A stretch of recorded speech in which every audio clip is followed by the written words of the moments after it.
Hello, everybody, and welcome to the Chad Harberts Show. Chad has really been busy this week, back and forth from the Cedar Valley Grundy Center to the Casey Center all week. And this week, we're just going to talk about what he's seen from the state tournament and everything he wants to talk about in terms of boys and girls high school sports. So welcome back, Chad. Looks like you're actually in your office right now for the moment. I am back in Grundy Center in my office today. I was down at state yesterday for a triple header, and I will be back tomorrow for the 4A championship game. It's been a good boys tournament so far. I think it's been, outside of 4A, it's been pretty chalky as far as the higher seeds moving on. 4A has been complete chaos, and we'll talk about that in a second. But the lower level teams I covered yesterday, the 2A teams, the NICL, the North Iowa Cedar League, had 3 teams down at the state tournament. And unfortunately for the NICL, they went 0-3. They were the lower 3 seeds in all games. And inexplicably, the same thing kind of did in all 3 teams. They got off to unbelievably slow starts in the first quarter and then just couldn't catch up. And it started the first game yesterday morning with Union Community and Kemper Catholic. Kemper Catholic jumps out to a 12-0 lead, just running up and down the floor, getting good shots, and limiting Union Community to just one shot on the other end. And then if you look at the final score, Union Community loses that game by 16 points. So they get out to a 12-0 lead, and they play Kemper to a 4-point game the last 29 minutes of the game. Unfortunately, that first 3 minutes were an absolute killer for a Union Community, and they just didn't recover from it. Of course, they didn't have Caden Sorensen in the game. He broke his leg in the regular season finale at Grundy Center. That was big, but still, like their coach Eric Jesse told me after the game, you know, you hate to lose your best player. In a school our size, you lose your best player, it tends to really hurt. But at the same time, we lost him in the regular season finale, and we still got to the state tournament with the other 9 seniors we have, the rest of the team that we have. So they weren't going to make an excuse that Caden Sorensen wasn't there. But certainly they could have used one more guy who can just fill it up. Tate Van Dyke had a tremendous game for Union Community. His 3rd straight state tournament appearance. He was on the Hudson team that went down there 3 years ago, sophomore year, and then the Union Community teams last year and this year. He had a tremendous game for Union, but they really could use one more person, that just a proven scorer, a proven long-distance shooter, and they definitely missed him. So for Union, though, a pretty good run the last couple of years, certainly back-to-back state tournament quarterfinals, but really they weren't thrilled with a 16-point loss to Kemper Catholic. The next game right after that, Trainer and Grundy Center. Grundy Center gets off to a 6-0 start. Jed Jarofsky throws in a 3-pointer. Braden Davey throws in a 3-pointer. It's 6-0. Into the first quarter, it's 13-6. Trainer scored the last 13 points of the quarter. And Grundy Center, a little bit like last year's quarterfinal game, got in this turnover mode they haven't had all season long. Grundy Center averaged 11.3 turnovers per game for the regular season, lost once all year. In this quarterfinal game, when ball security is so important, Grundy Center turns the ball over 22 times. And even with that, they're still in this game. They tie it at 37 in the fourth quarter. A couple minutes later, they're down 3. They tie it again at 40 in the fourth quarter. They're in this game, but they can't get enough stops down the stretch. Too many turnovers, not enough scoring, and Grundy Center loses for the 2nd time all year, and for the 3rd straight year, bows out in the state quarterfinals. Then you move to the last game of 2A of the day. You've got Regina Catholic and Aplington-Parkersburg. And you knew on paper that this was a game where Aplington-Parkersburg was going to depend on making some 3-pointers because Regina Catholic clearly had the size and the bulk inside to control the paint.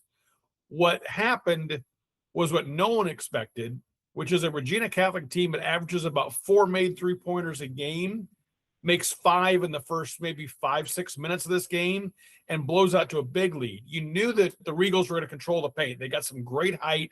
They got some guys that can really get out and run the floor.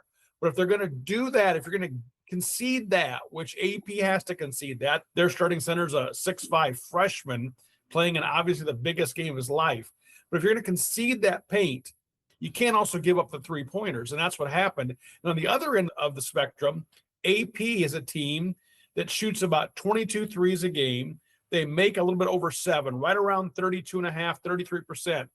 AP is 0 of 1 from the 3-point line at halftime. So just a recipe for a disaster, for falling behind by 25 points midway through the second quarter. You're giving up threes you weren't expecting, and you're making 0 threes on the other end. You're not even getting attempts at 3-pointers.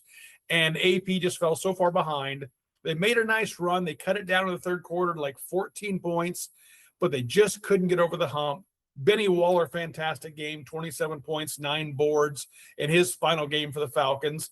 And really for them, getting down to state was fantastic. It was their first time in 5 years they've been to the state tournament.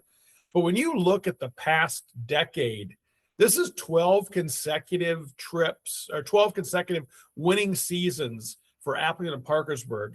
They won 80 games the past 4 years, which is amazing. Consider in the NICL, AP is playing the NICL. That's a conference where the last 4 years, Grundy Center's made 3 trips to state, Union's made 2, Gladbrook-Rhinebeck's made 2, Hudson's made 1, and here's AP still winning 80 games over the last 4 years against that kind of competition. Not to mention that any given night, a Columbus Catholic's going to give you a good game. A Jessup's going to give you a good game. Anybody else in that league. So really, not much to hang your heads about if you're AP. Yeah, you'd like to get to the semifinals for the first time in school history, but at the same time, you've got a pretty good 4-year run, and you got the maximum out of these kids this year to get through that gauntlet that 2 other teams in your conference went to state, and you still made it down there, and you still were one of those final 8 teams competing for a state championship. Yeah. Hey, Chad, one thing I would say, yesterday while I was working, I was able to watch all 3 of those games and was watching the flow. And I got to give Union a lot of credit because Kemper Catholic is just a big, great team. They also beat Storm Lake pretty handily in the regular season. They went up in class. So that's the quality of team they have. And they got down early, and man, those kids fought. They got back in it from that big hole they were in. A lot of teams in state tournament, they'll pack it in. Those guys fought all the way to the end, and they lost their best player. They got a lot to be proud of. The Grundy Center game, like you said, was weird. They got out, then they had this lull, and then they were just kind of playing catch up the whole time. Right. Every time I thought, they might be able to close it. They just could never get over the hump. And I think they expended a lot of energy trying to dig out of the hole, and they kind of ran out of gas at the end.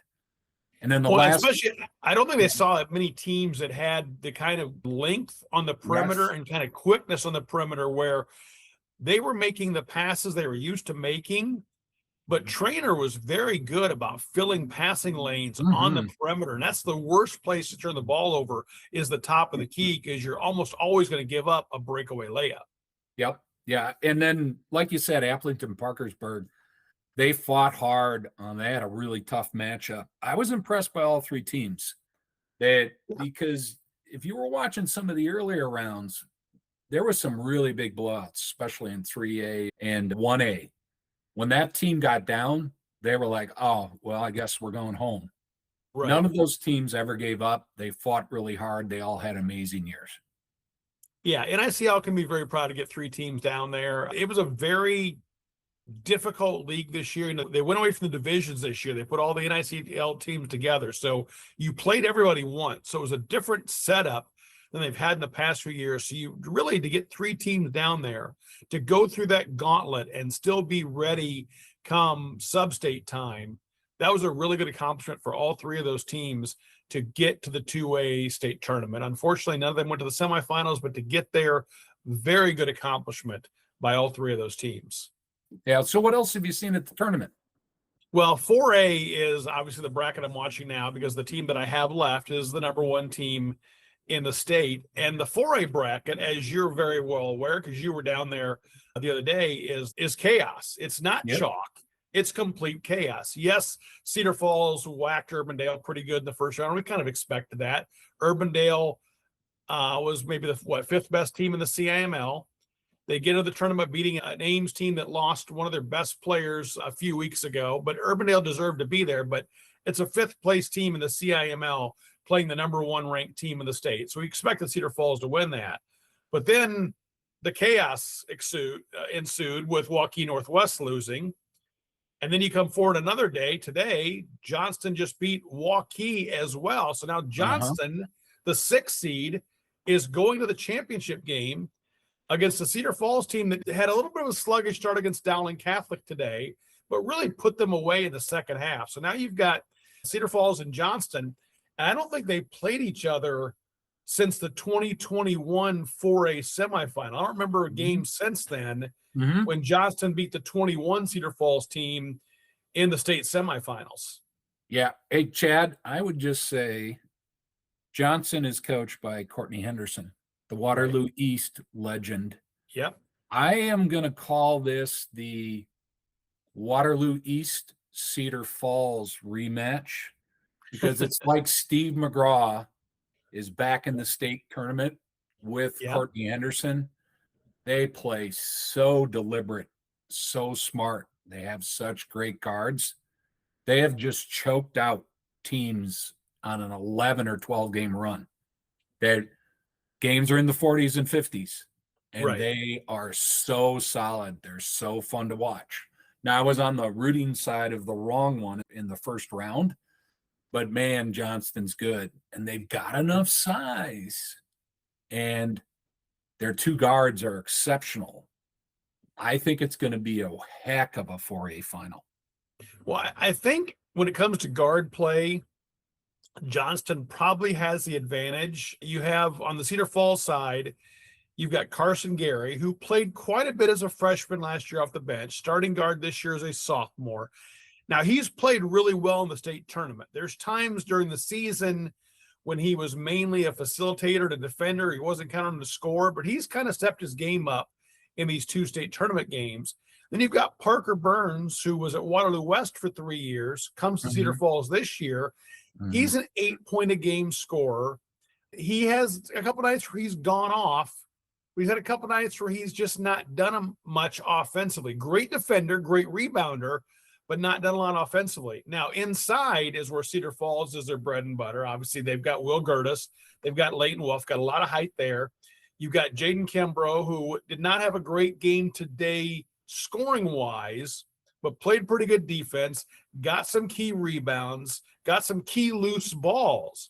So it's kind of a good matchup where I think Johnston has the advantage with the guard play, and Cedar Falls has the advantage inside with how skilled and how physical they are. So really, it's going to be a testament to who can get the ball to their best players at the best time, and then those players have got to make those plays. Yeah, well, one thing I would also say, Chad, that I think Johnson is physically strong at all positions. They do a really good job of doubling the post. I've seen both their games wire to wire. So when the ball goes into the big guy, they do a nice job doubling the post. They really neutralized Landon Davis in the quarterfinal game. And just taking a look at Evan Jacobson today, he shot 4 for 12, right? He did not have a great day. They're really good at taking away that first option in the post. And that means that could be a big game for Leighton Wolf, could be a really big game for Jaden Kimbrough. The other thing I think that's going to be a factor is how tight is this game going to be called? Because if they let him play, Johnston has a really great shot of winning the title. I watched the Cedar Falls game this morning, and there was a lot of quick fouls on the big guys for Dowling, and that changed the whole complexion of the game. They had their two bigs had 3 fouls with 6 or 7 minutes left in the second quarter. And they had to leave them out there. I think that's going to be a lot of it. I think Johnston's skilled enough to take Gertis away for a while, and I think they're going to double him and make him give up the ball. And if the rest of Cedar Falls makes him pay, then they could get on top of him and run away. But I think it's going to be an interesting game to watch. And if the pace looks like it's in the 50s or 40s, boy, Johnston's got a chance.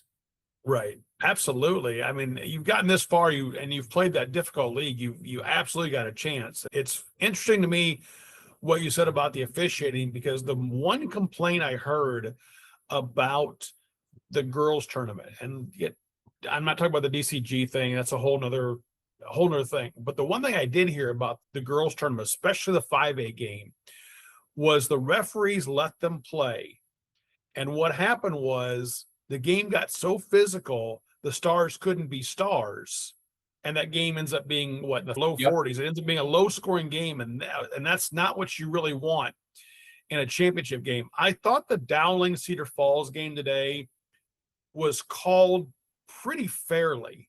I thought it was a pretty good refereed game both ways. It's just that Dowling's wrong guys got into foul trouble early. I mean, and Gertis can do that to you. Will Gertis is a guy who's got really refined post moves. If he gets the ball in the block, he's really got some good refined post moves, but also the difference with him is he can step out to the 3-point line and he can make 3-pointers. So it's not like you can just camp on the block and say, we're going to double down on him when he gets the ball, because if they do that, they will stretch him out to the 5. Leighton Wolf can also shoot threes, not quite as good maybe as Gertis, but he can shoot them. And he made a couple buckets early in this game. But that's the one thing about Cedar Falls, is they will run all 5 guys through all 5 positions looking for the best shot. So, there have been times when people have doubled Gertis this year, and I'm sure Johnston's going to do it. And there's times that will work, but that only really works great if the other guys aren't scoring. If the other guys are scoring, if Kimbrough or anybody else, Carson Gary or Parker Burns or Leighton Wolf is scoring, then that double becomes ineffective because you've got to guard everybody straight up again. But I like what you're saying about Johnston. They're going to put some pressure on Carson Gary and Parker Burns at the guard spot and the guys they bring off the bench. They're going to put some pressure on those guys to play great defense and have those guys not get in foul trouble, because Cedar Falls has got a very tight rotation. They will go maybe 8 deep, but 6, 7, and 8 aren't tremendous scorers. They're pretty good defenders. They're not tremendous scorers. So when you go to that bench, Cedar Falls suddenly starts losing some of their scoring prowess, and that could be a factor. If Johnston's guards get Cedar Falls' guards into any kind of foul trouble, any kind of situation like that, can be a factor in how much Cedar Falls can score on the other end. Yeah, Chad, I'm going to make a prediction here just for a couple players to watch. I think of Joshua Jenkins, the 6'5" post player for Johnston. If he puts up 14, I say Johnston wins. And I would say if Leighton Wolf gets into double figures, which I think he's got a perfect game to do that, I think Cedar Falls wins. The other thing I would say, just 2 players to watch, we'll see if I'm right. If Johnston's within 6 or 8 at halftime, it's coming down to the wire. But if Cedar Falls can get up on them, they may win by 20. I think it's going to be either right to the wire or Cedar Falls really pulling away. And I think you're going to know a lot by halftime. Yeah, you're absolutely right. I like what you're saying about the comparison with the inside guys. Because if Leighton Wolf gets to double digits, it means he's been killing it on the boards, because they're not running a lot of plays to Leighton Wolf. So if he gets to 12, 14 points, which he's capable of, it means he's hitting the offensive glass really hard. And that means he's probably getting fouled too, because he is, I'll tell you about Leighton Wolf. He's not the greatest just step up and drill a jumper, but he will drive you nuts with how many times he can get himself to the free throw line. And that's because he rebounds really well. Yeah, I think you're right. I think Leighton Wolf is definitely an X factor in this game. And I think for Johnston to win this, certainly, again, if they put the pressure on Cedar Falls' guards, and then if you do that, if you can start beating guards and making forwards and centers step up where they got to take a foul, trying to block a shot, that becomes a huge factor. So Cedar Falls has got to keep Johnston out of the paint, keep the guards, especially from going downhill and finding places to put the ball. And then Johnston's got to keep the ball out of the paint. They can't let Gertis go off for 15 points in the first half and get their guys in foul trouble. So it's really a really good matchup. And then you throw in this factor. You've got Cedar Falls, the number one team since they beat Waukee Northwest back on January 3rd. So number one team now for 2 straight months against a team with nothing to lose. You got a 6 seed in the championship game. You got a third or fourth best team in the CMF. They have nothing to lose. They're playing free. They're playing loose. And that's a dangerous team to play when they don't even have to rest. They get to play again tomorrow. That makes Johnston really dangerous because they're feeling themselves and there's no break to cool off. They're going to play another game tomorrow right away and get after Cedar Falls. Yeah, Chad, they are so fun to watch in person. I've seen them, I think, 6 times this year. When the game is tight, if they get a rebound, they'll pull it out if they're leading or winning, and they'll take the entire shot clock. They are so patient. They're so well coached. And what you're going to see tomorrow is they'll go in and out of double in the post up. Then, ball goes in the post. Guy expects a double, but it isn't coming. Right. And Courtney Henderson, I think, is one of the best coaches in the state. And he's put on a master class. And I think what you said too, these kids are coming in like, wow, no one expected us to be here. Right. The pressure is all on Cedar Falls. So these guys are playing loose and free, and that makes them, and they're good. That makes them really, really dangerous tomorrow. Yeah, it's interesting to me because if you're Cedar Falls, you're going to this tournament thinking we're going to see Waukee Northwest in the championship game. It's going to be a rematch of last year's tournament or a rematch of this year's regular season game. And then you think after day one, well, we're going to see Waukee in the championship game, right? Yep. And now you've got Johnston, who you weren't expecting, who you haven't played in 5 years. Yep. A Johnston team, a program whose girls team just won a state tournament again. They would love to be the school that could brag that we swept the state tournaments. It is definitely a dangerous game for Cedar Falls. Now, Ryan Schultz has been at Cedar Falls for 25 years, been head coaching them for the last 13. Now, he knows how to get a team ready. But Cedar Falls wants that championship so bad, their first one since 19, since the back-to-backs in 18 and 19. They want that so bad. And what's standing in front of them is a complete X factor, something they weren't expecting in any way, shape, or form until about an hour ago when they watched them beat Waukee. Yeah. And that's going to be a crazy matchup tomorrow. I can't wait to get down there to see that game, that 3:00 game on Friday. It should be a great one, should be a huge crowd. Yeah. Because both those communities travel well for basketball. Should be a great, should be an amazing really, game. really great game. And in either way, one of those teams is going to be just heartbroken for different reasons. But because of the path in which they got here, one of those two teams is going to be absolutely devastated after that game tomorrow. No doubt. Yeah, I know you're going to be down there at 3:00. Is that the time for the final? Yep. Tomorrow? Yep. 3:00 tomorrow. And I love what the association does, right? I absolutely love what the Iowa High School Boys Association does. But man, this was the year where a lot of people want to watch this big game, and having it on at 3:00. I wish they would have moved it around to have the big games at night, because like last night watching that Storm Lake ADM game, which was a classic. Bigger schools had a lot of people there. I think it's a shame that a lot of the 4A games have been in the morning this year, and I wish that they would have altered that. It's a minor complaint, but I just think it would have a huge audience tomorrow night. Well, it's something that's been talked about down there quite a bit in the media circles. And the thought is, why are we doing this? Or why aren't we playing a doubleheader Friday, a doubleheader Saturday? Like 5:30 and 7:30 or 6 and 8. And no one seems to know the answer, whether it's we don't want to rent the building for another day, or it's a TV thing, or it could be any number of things. But certainly when you look at the boys tournament, because you only have 4 classes instead of 5, it makes so much sense to play doubleheader Friday, doubleheader Saturday. And then in that scenario, it really doesn't matter who plays on what night, because all 4 games are basically prime time. Yeah. I think the one thing you're taking away from tomorrow is the number one team in the state, because they're the big class in the big classes, is the consensus number one team in the entire state. So you got the number one team in the state playing in the big class championship at 3:00 on a Friday afternoon.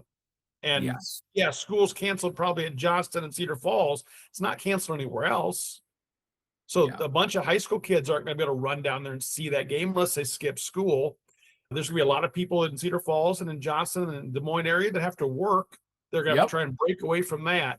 So yeah, that would be the one minor thing I would say about the boys tournament. When you only have 4 classes, 5 classes on the girls' side, now that's a lot more difficult. I mean, that's hard to do, which is why you have the 2 games and the 3 games across 2 nights. But the boys don't have an excuse except for maybe rent, how much it costs to rent the building. I have no idea what that is. And maybe that changes a year from now when they move to Ames. Maybe that does. But the fact that you couldn't play doubleheader Friday, doubleheader Saturday, that seems to make the most sense to really get big crowds 2 nights in a row. And you could even chop it up where you maybe put 1A and 4A together and 2A and 3A together. So I think you have the 2 small town games, which attract all kinds of people, plus the big class game. And the 2 middle classes, which are decent sized communities, are going to attract big crowds. I think you could have huge crowds on Friday and Saturday if you just split this into 2 doubleheaders. Chad, I completely agree. And if you just sort of said it happened this year, if you had ADM and Ballard in the last game, think of how many people would be there from ADM and Ballard. I mean, it's close. Right. The Casey Center would be jacked with people. Yeah. And tomorrow they're playing at 1. Right. So a whole bunch of the what I call community fans are going to be like, man, I can't get off of work to get down to that game. And I hope that when they go to Ames, that maybe they will do the Friday, Saturday. Yeah, that seems to make the most sense. And I get it. Everybody has to work an extra day if you're with the state association, plus all the officials and all the people on the score crew and all of us that cover these games all have to work an extra day. And that's not the greatest thing in the world. But if the state tournament is about the students / athletes and about the schools, which it should be. There's no argument it's that the state tournament should be absolutely about the schools.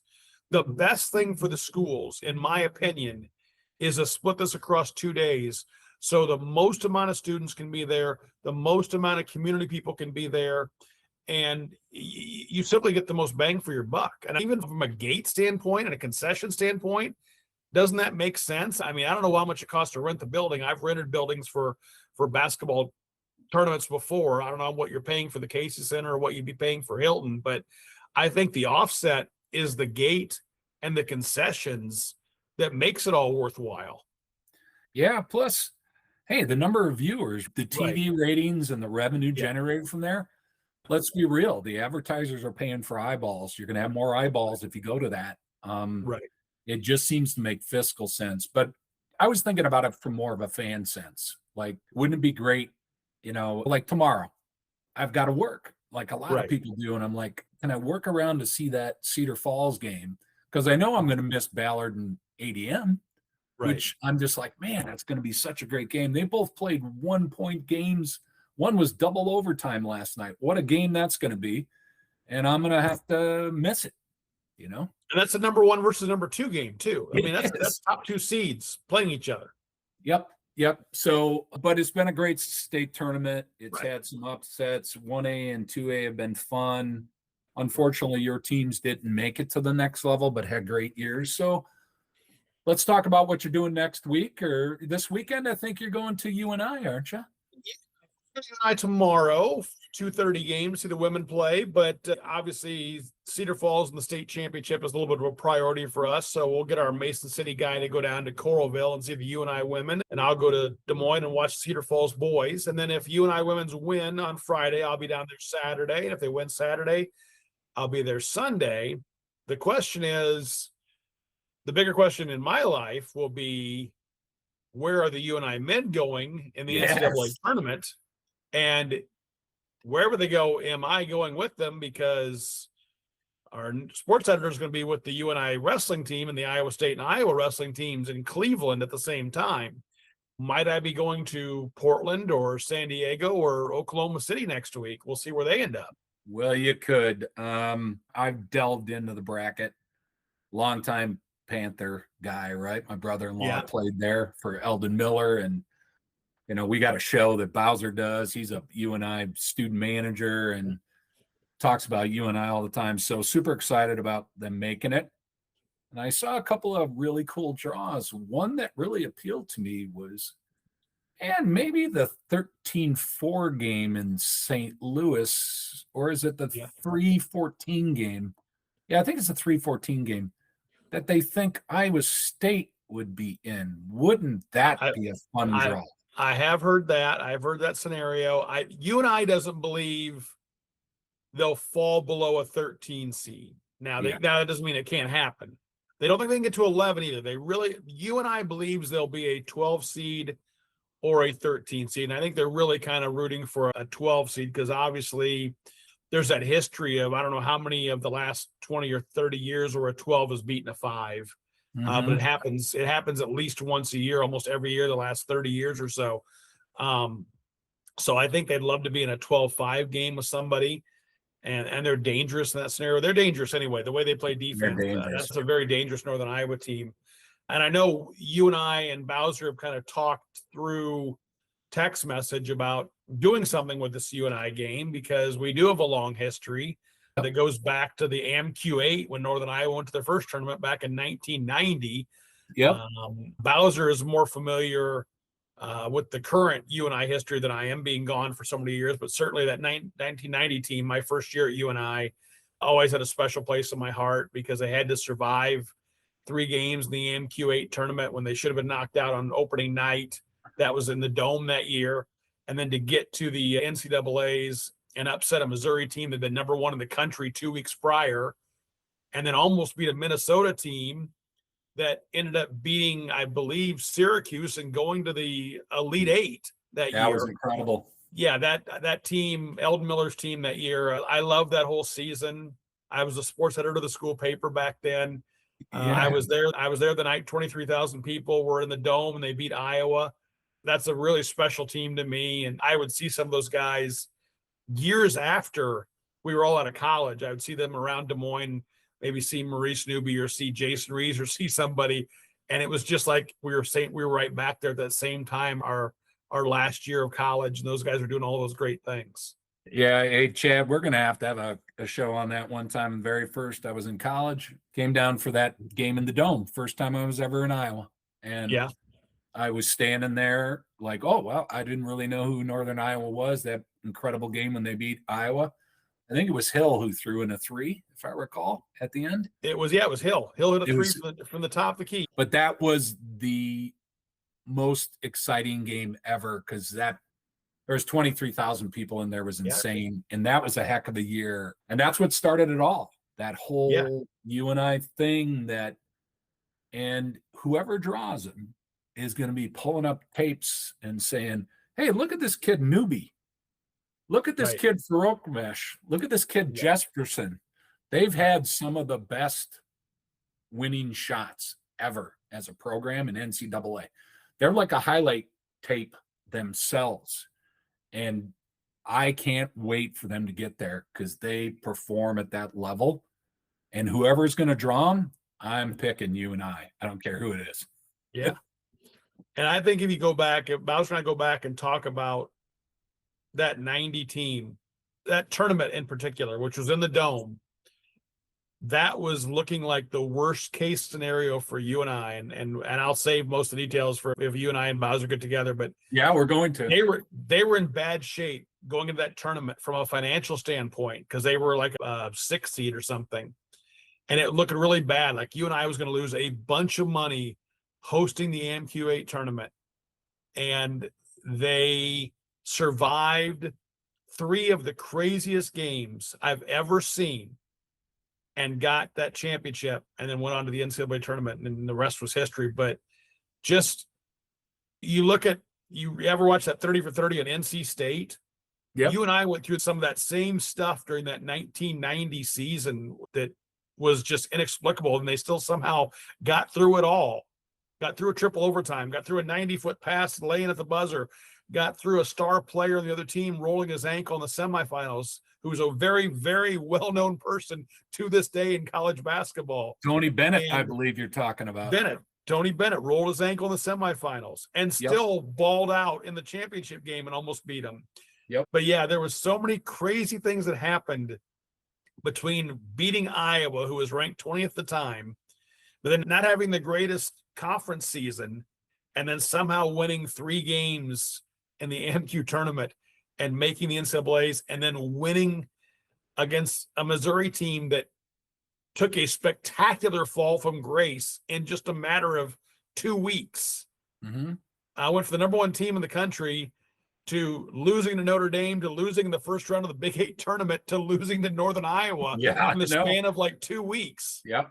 So we're definitely going to have a show on that, Chad. Maybe we'll get a special guest. I'm going to reach out to Dr. Nick Pace, who was on that team, and see if maybe we can get Dr. Pace, who's teaching in Kentucky, by the way. He's at the University of Kentucky. See if we can get Nick to join, because we could just talk about that. We need to do a show on the 90 Panthers for sure. Yeah, that was a crazy thing that got it all going. And for me to, Bowser to be part of it all, but for me to have kind of a front row seat to most of it was just, I still love that. I think about that team. I love that team so much. Yeah. We're going to have a fun podcast on that. The Panthers, they got such a great history to come from D2.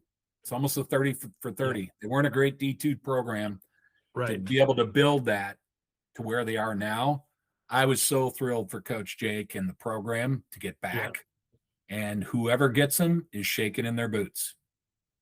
I'll tell you my Eldon Miller story. So this is 90. I'm a nobody. I'm the sports editor of the school paper, but I'm an absolute nobody because I just gotten there. I went to junior college in Marshalltown for 2 years first.